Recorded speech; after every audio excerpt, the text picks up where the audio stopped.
Throughout history, the U.S. has been divided over how we should teach our kids the birds and the bees.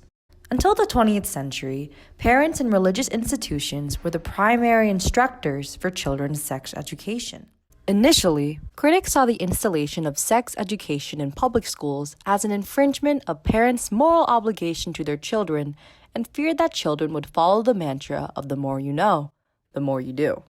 However, in wake of the AIDS epidemic, sex education in K-12 public schools proved to be an essential need. At first, schools were federally funded by the Reagan administration and religious rights groups to teach abstinence-only programs via the Adolescent Family Life Act. The goals of these programs focused solely on preventing STDs and repressing sexual expression and activities through discipline, chastity, and other scare tactics.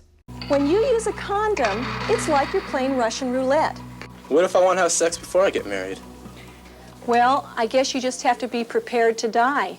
While this legislation was quickly removed due to its obvious conflict of church and state, abstinence programs today continue to receive 1/3 of U.S. federal funding. But through extensive research, abstinence-only programs have proven to be less effective in the prevention of STIs and unplanned pregnancies in comparison to sex education programs that teach contraceptive methods for safe sex.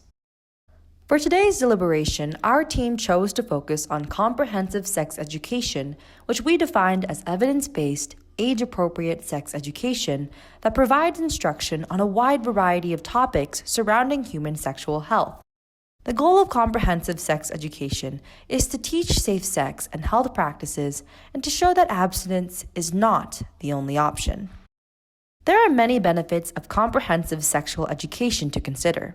One study tracked the effectiveness of comprehensive sex education over the past 30 years and found that programs with comprehensive sex education had significant increases in understanding sexual diversity, development of healthy relationships, dating violence prevention, and improved social/emotional learning.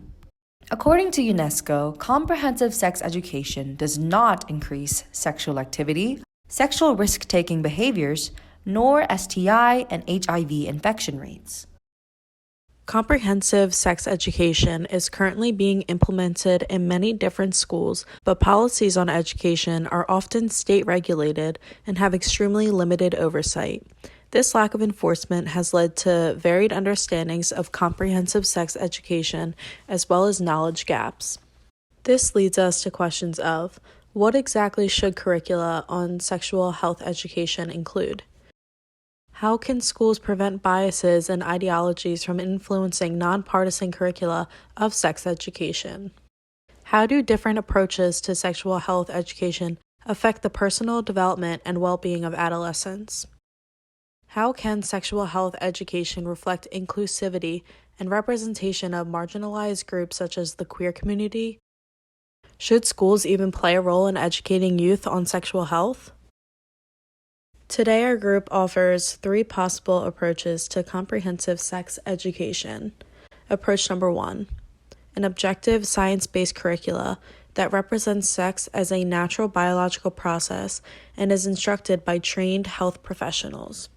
Approach number 2, a psychosocial-based curricula that teaches the behaviors, relationships, and emotions that come with having sex, as well as stereotypes that have been ingrained in our culture about sex.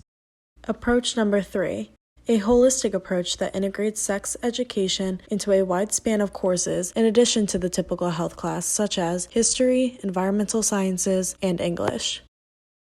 Please take 30 seconds to read over the ground rules for this deliberation. They are pertinent for creating a productive, safe, and meaningful discussion.